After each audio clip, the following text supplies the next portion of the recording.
cultivating courage, fierce compassion in a VUCA age, and they'll explain what a VUCA age is. It's kind of this age. But we go way back, let's put it that way. And it's always a pleasure to bring them into the mix. These are wise and knowledgeable people in the realm of spirituality, consciousness, and balanced living. Michelle and Joel Levey are regarded as early pioneers introducing wisdom teachings inspired by contemplative science into mainstream organizations since the early 70s. They've been at this a while. They've worked with colleagues in hundreds of organizations around the globe, including NASA, Google, World Bank, British Parliament, Catalan Parliament, MD Anderson Cancer Center, goes on. I mean, hundreds of organizations, literally. And their published works include and are available in 14 languages. They include Living in Balance, a mindful guide for thriving in a complex world, Mindfulness, Meditation, and Mind Fitness, and Wisdom at Work. They bilocate between Seattle and the Big Island of Hawaii, where they steward a magical retreat center, truly, and permaculture farm. And I really, I feel as the second peg in this process from yesterday, this is the perfect place to begin. I want to give these guys a really warm welcome, Joel and Michelle.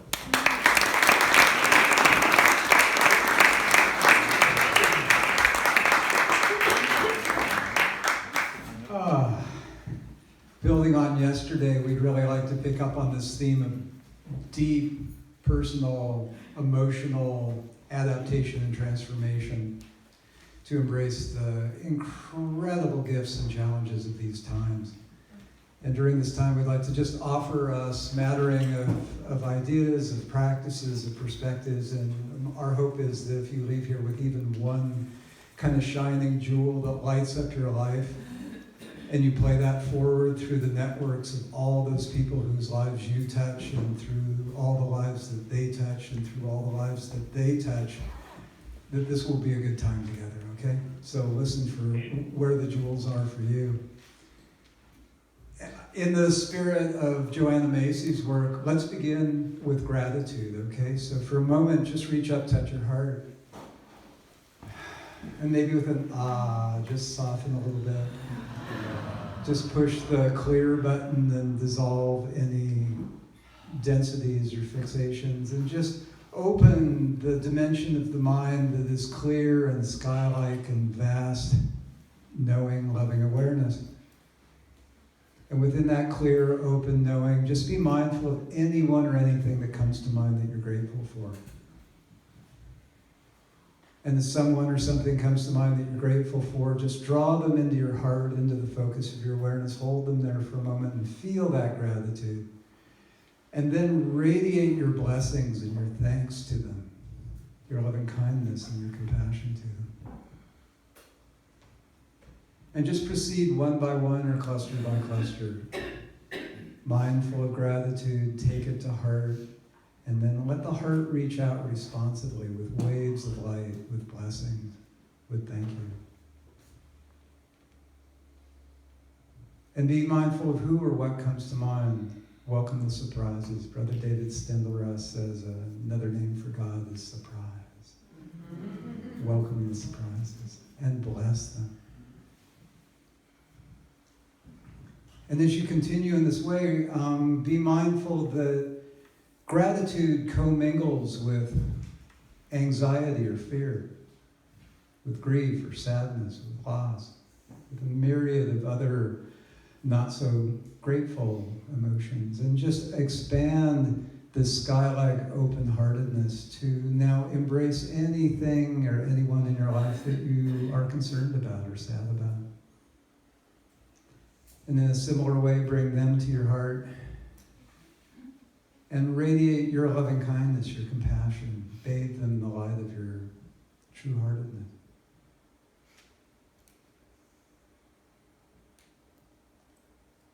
And again, be mindful of who or what comes to mind.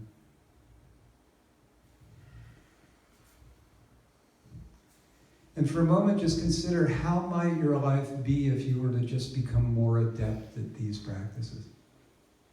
If you were to saturate your life more deeply in gratitude, loving kindness, and compassion, where anyone or anything that came to mind that was joyful, you and good, you bless it. Anyone or anything that comes into the field of your experience that is unsettling, you bless it with your loving kindness and compassion. There's a responsiveness to it. Our First Nations teachers have often said that if a gift comes to us that we're grateful for and we don't say thank you, then we don't complete the circle of those blessings flowing in our lives. And it's less likely that the water will flow if we don't say thank you when we turn on the tap. It's less likely that the sun will shine if we don't say thank you, and we don't complete the circle with that responsiveness. We live in treacherous times. Let's read this together, just to bring our voices into this. There are those who are trying to set fire to this world. We're in danger. There's time only to work slowly. There is no time not to love. These times hammer us to open our hearts. Yet so many of us are overwhelmed by the sheer intensity of it, we just shut down and pull away. And what we like to explore during this time is how to move beyond toxic overwhelm of empathy and move towards compassion. One of our really dear teachers, David Chetlahay Paladin, used to say, worrying is just praying backwards. And what we like to explore during this time together, as I'm dancing with this little mosquito here, is how to pray forward. One of our teachers was Bimala Takar, and there's this wonderful quote from her where she says, in this era, to be a spiritual inquirer without social consciousness is a luxury that we can ill afford. And to be a social activist without deep scientific understanding of the inner workings of the mind is the worst of folly. Neither approach in isolation has any significant success. What we'd like to explore is just ways to bring these all together, this inner work and this outer work in full transformation, and to awaken to the true dimensions of who we are. So just pause for a moment and consider, what are the places in nature that maybe you loved as a kid or where you played as a kid that are now strip malls or apartment houses or housing developments. I grew up in Bellevue, and the tallest building in Bellevue, Washington was the clock tower of the church, with a bell tower of the church, 3 stories tall. We used to go up there and enjoy the sunset in the late 60s. And it was lovely. And I used to walk through the woods on the way to work. Way to high school, and pick mushrooms in the horse pasture on the way. And now, it's different. And to consider those places that we carry in our hearts, that we grieve the loss of, that were special to us, the meadows, the forests, the ways of living, the pace of things. And to just consider the countless ways that our hearts have been broken open by what's going on in this world. There's a recent study that was done called Mental Health and Our Changing Climate Impacts, Implication and Guidance. And it's talking about the enormous amount of PTSD in communities that faced major hurricanes or floods or disasters. It's talking about the impacts on us of just tremendous amount of anxiety and uncertainty with regards to the future. We travel around the world working with government leaders in 3 parliaments, working with kids in the communities that we visit, mentoring a lot of younger people that want to carry some of the medicine that we've gathered over the course of our lives. And especially within the last month to 3 months, with all the data coming out talking about how we have underestimated how great the crises are, there's such a ramping up of concern and anxiety and overwhelm. And how do we live in these times? Do we have children or not? And to just say, let us not underestimate just how deep the mental health issues and the distress and the anxiety and the depression and the unhealthy coping mechanisms are that are at play in our world. Glenn Albrecht, who had the good fortune to meet with Rick a number of years ago at a resilience conference here, talks about solophilia, our love and responsibility for the place, the bioregion, the Aina, the planet, the unity of all interrelated interests within it, and a kind of solastalgia, the grief we have when we see places that we have loved, that we call home, being compromised. So to appreciate, there is this great solastalgia right now, and as Joanna, who is a close friend and teacher of ours, says, this is a dark time filled with suffering and uncertainty, like living cells in the larger body. It's natural that we feel the trauma of our world so that we don't be afraid of the anguish that you feel or the anger or the fear, because these responses arise from the depth of our caring and the truth of our interconnectedness with all beings. We need to find ways to open our hearts to this, to appreciate that our sorrow is the other face of our love, that we mourn what we deeply care for, that the sorrow, grief, and rage that we feel is a measure of our humanity and of our evolutionary maturity. As our hearts break open, will there be room for the world to heal? And let's read this one together, I think, for perspective. A human being is a part of the whole called by us the universe, a part limited in time and space. We experience ourselves, our thoughts and feelings as something separate from the rest, a kind of optical delusion of consciousness. This delusion is a kind of prison for us, restricting us to our personal desires and to affection for a few people nearest to us. Our task must be to free ourselves from this prison by widening the circle of our compassion, to embrace all living creatures in the whole of nature and all of its beauty. Amen. To me, that's always been so much more of a prayer than a quote. And we'd like to explore this theme of widening the circle of our compassion to embrace all beings. Did anybody remember the Superman movie where Superman takes Lois Lane up into space, and they're looking down at the earth, and he says, "What do you hear?" And she says, "Nothing." "I don't hear anything." He says, "I hear everything. I hear all of the cries for help in the world." And in that moment, Superman is manifesting the spirit of Kuan Yin, she who hears the cries of the world.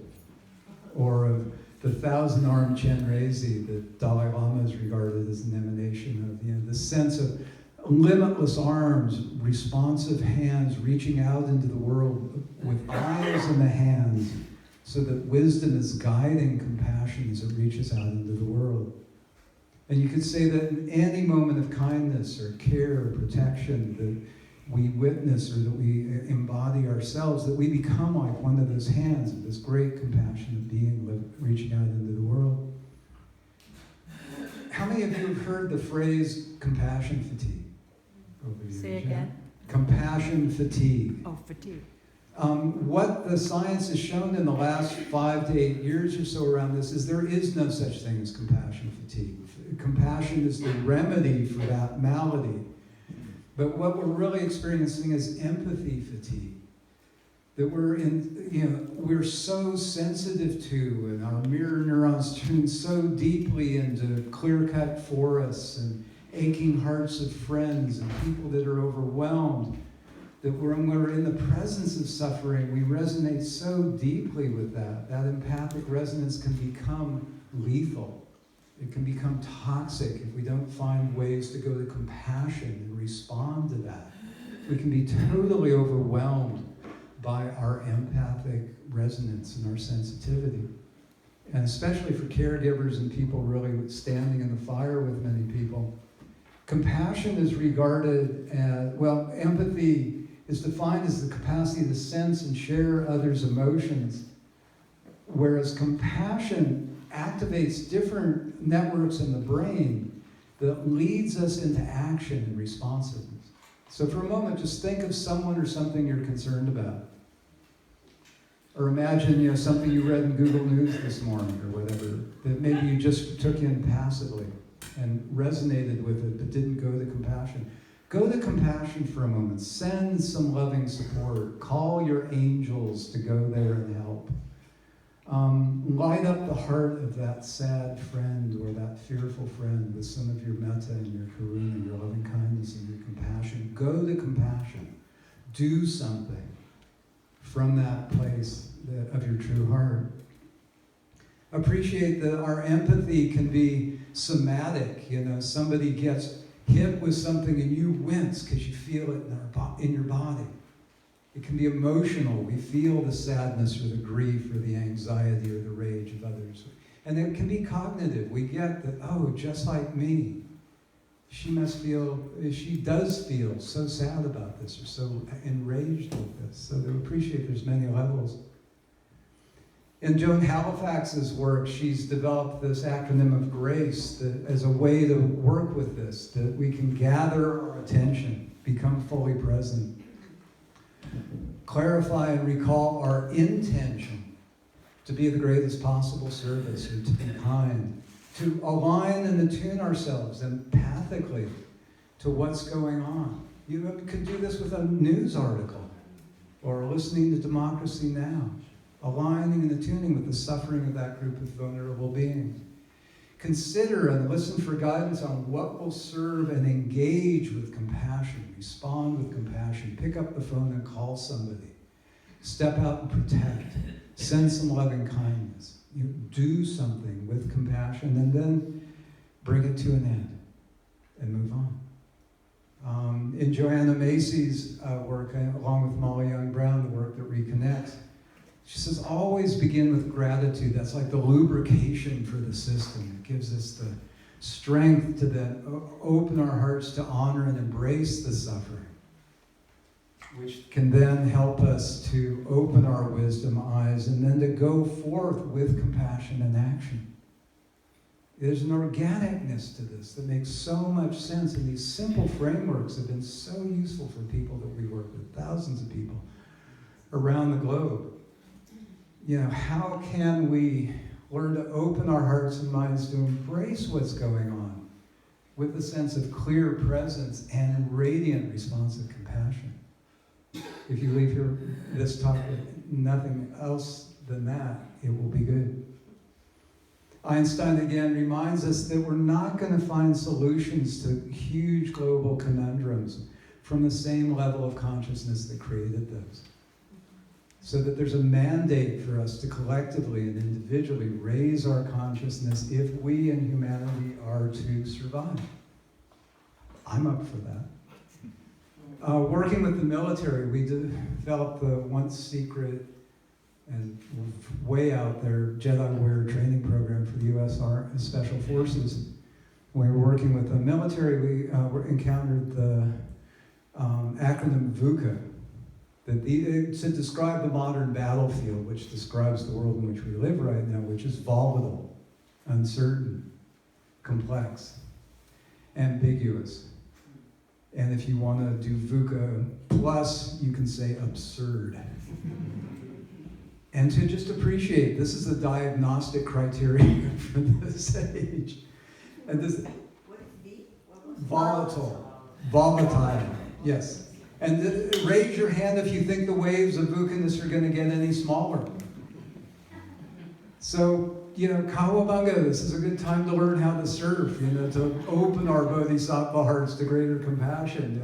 It's just like, Yahoo, bring it on, and we'll find a way.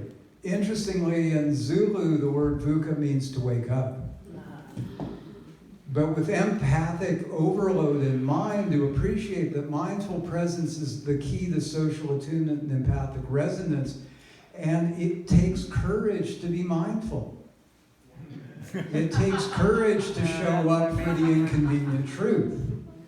And as we tell people, the small print on the little mindfulness box is this is not for the faint-hearted in these crazy VUCA overwhelming times. So It's really a time where we need to learn how to do this together and to support each other in this and to develop these capabilities. And I think I'm going to just pop ahead a little bit here. Yeah. So there's the immune response of the globe right now is learn to meditate, be mindful, and do yoga, develop greater agility and suppleness. There's increases in all of these. And to appreciate every method is going to activate different neural circuits, different parts of the brain. I love this image here. Raise your hand if you notice the difference between these two. Okay? So this is like your 6th grade kid who comes home from school with their recorder after a week or their saxophone after a week and they're playing music. Okay? These are meditative virtuosos who've practiced 15,000, 30,000, 45,000 hours of deep contemplative neural energetic restructuring. Notice the difference? What this shows is a nervous system that's hyper-connected, that's super fluid. It's kind of like light bulb and laser beam. And basically, you don't get the prize in the box unless you cultivate it. Okay? Unless you go to gratitude more often, or go to compassion and loving kindness more often. The more you do that, the more those neural circuits grow. This study in particular was on meditators practicing non-referential compassion. Basically shining like the sun, extending compassion to all beings. Interesting thing is, as we practice contemplative practices, it quiets the activity in the default mechanism network in the brain, which is like the neural hamster cage that keeps the story of a separate sorry-ass self going, and leads us to fall into this optical delusion of separateness. And as that quiets down, all that's left is responsive compassion, responsive selfless compassion. And think of the moments when you were in that space, or the moments where you received kindness from people in that space. Michael Pollan, in his brilliant recent book, has a fantastic chapter on how medicine plants also quiet the default mechanism network. And I think it's no accident that so many of the medicine plants are so widely available and so widely used around the globe right now. Is just part, and coming out of the Amazon rainforest in many cases, as part of the immune response of the earth, saying, let's open our hearts and dissolve the illusion of our separateness.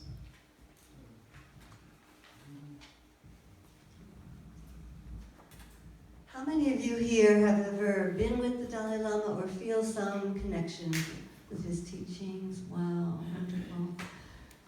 So, Joel and I have been really fortunate and blessed to study closely with His Holiness, starting in our younger days when our hair was different color.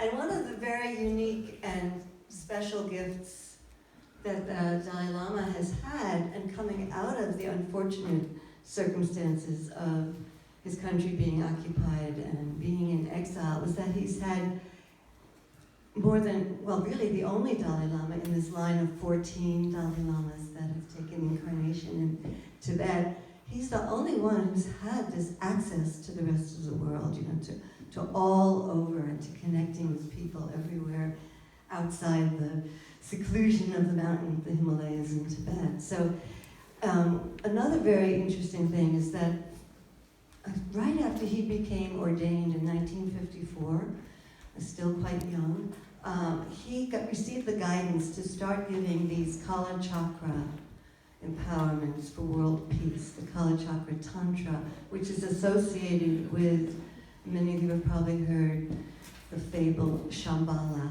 the realm of Shambhala, the Shambhala warriors, these bodhisattvas of light, that there is a strong prophecy, which is unusual in the Tibetan teachings. There aren't that many prophecies. This is really the central prophecy of a time which by all accounts we are very close to coming into. It's the reign of the 25th king of Shambhala. The first king of Shambhala was at the time of the Buddha, received this Kala Chakra which means wheel of time, sometimes called by Robert Thurman from Columbia called it the Buddha time machine prophecy, teaching, the Tantra.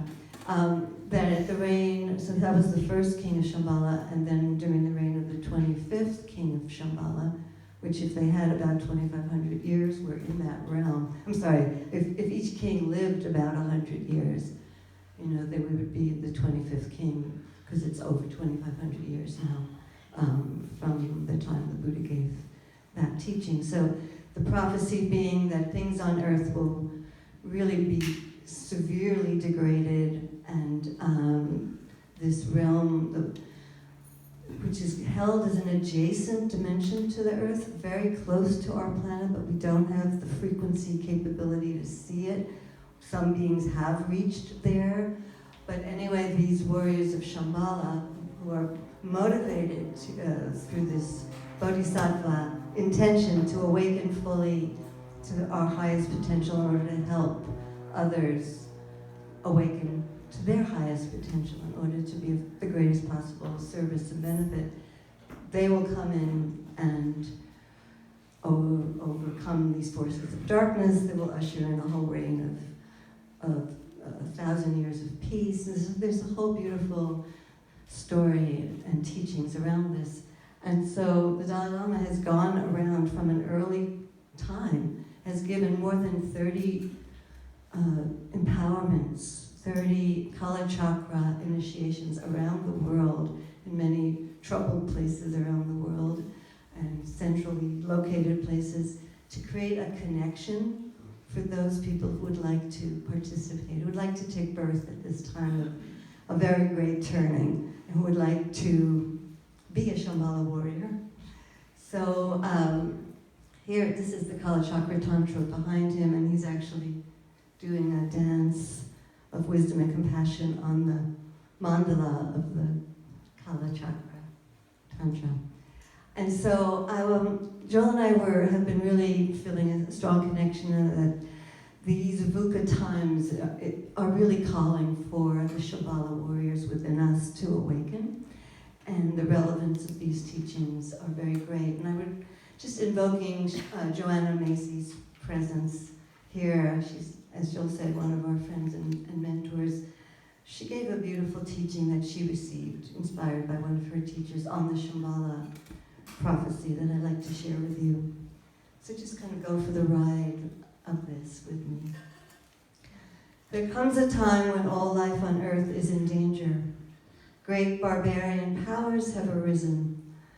Although these powers spend their wealth in preparation to annihilate one another, they have much in common. Weapons of unfathomable destructive power and technologies that lay waste our world. In this era, when the future of sentient life hangs by the frailest of threads, the kingdom of Shambhala emerges. You cannot go there, for it is not a place. It is not a geopolitical entity. It exists in the hearts and minds of the Shambhala warriors. Nor can you recognize a Shambhala warrior when you see her or him. For they wear no uniforms or insignias, and they carry no banners. They have no barricades on which to climb to threaten the enemy, or behind which they can hide to rest or regroup. They do not even have any home turf. Always they must move on the terrain of the barbarians themselves. So basically going into the belly of the beast to change things from the inside. Now the time comes when great courage, moral and physical courage, is required of the Shambhala warriors, for they must go into the very heart of the barbarian power, into the pits and pockets and citadels where the weapons are kept, to dismantle them. To dismantle weapons in every sense of the word, they must go into the corridors of power where decisions are made. The Shambhala warriors have the courage to do this because they know that these weapons are Mano Maya. They are mind-made. Made by the human mind, they can be unmade by the human mind. Made by the human mind, they can be unmade by the human mind. They can be, and thus can be changed. At this time, the Shambhala warriors go into training. We're in training. How do they train? Joanna asked her teacher, and he said, they train in the use of 2 weapons. What weapons? And the Lama held up his hands in the way the Lamas hold the ritual objects of Dorje and Bell in the Lama dance, which the Dalai Lama was holding in that last slide. The weapons, and he used the term weapons, she said. You know, we would think of them as tools or skillful means, but he actually used the word weapons.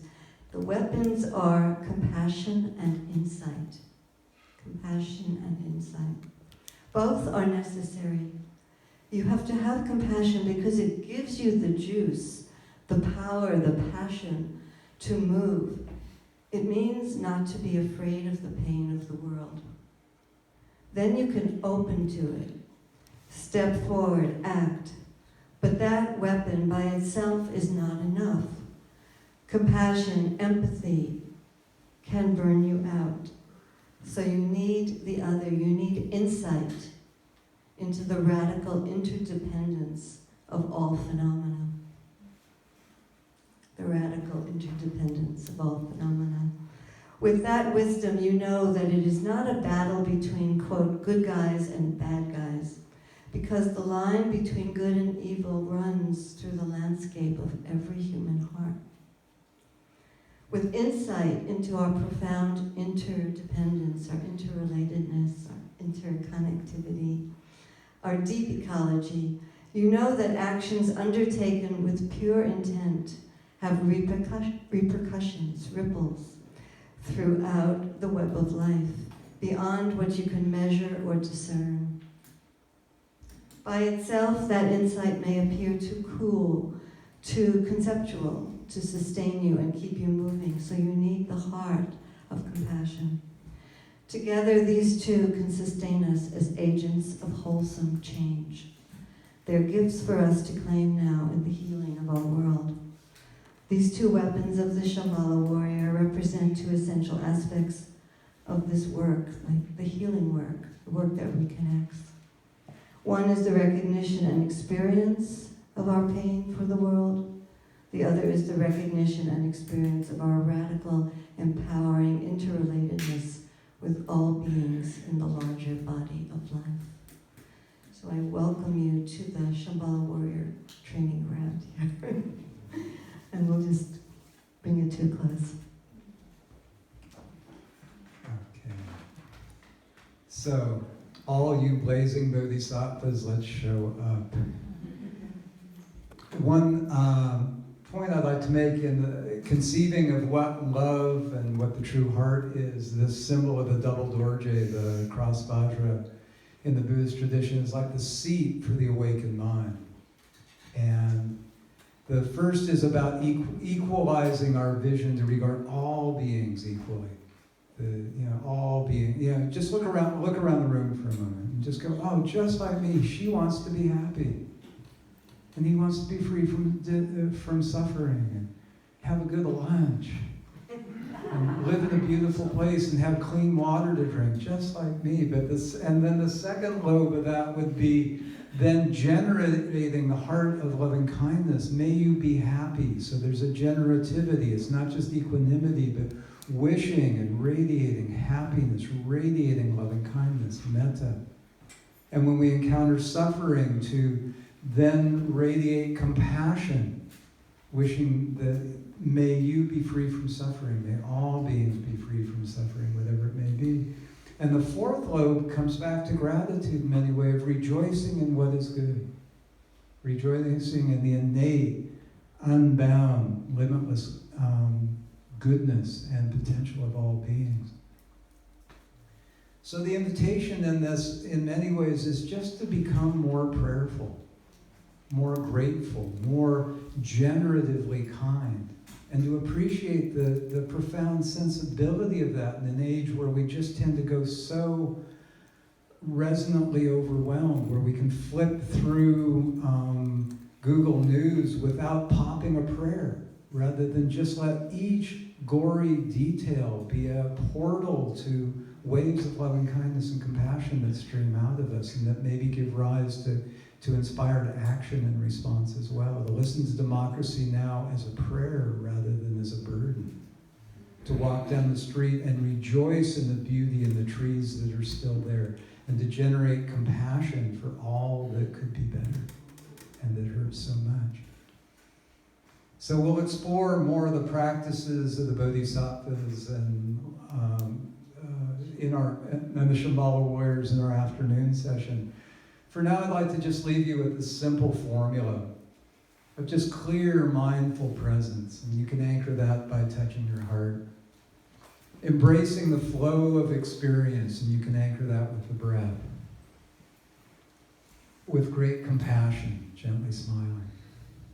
Clear presence, embracing the flow of experience with great compassion.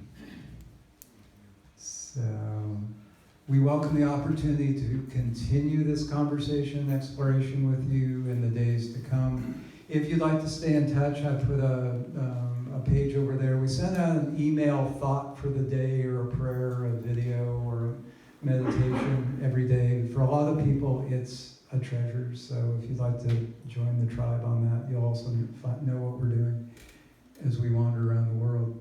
And to just end with a moment of dedication, to invite us all just to gather, to look into our hearts and find anything that's shining here, any of the jewels that have been enlivened or affirmed through this exploration together. And whatever goodness or light you find here, let this flow from your heart into the hearts of all beings everywhere. That this goodness and this light and these blessings might be received however they're most needed by each being at this time. Let us all bring our voices together with an ah.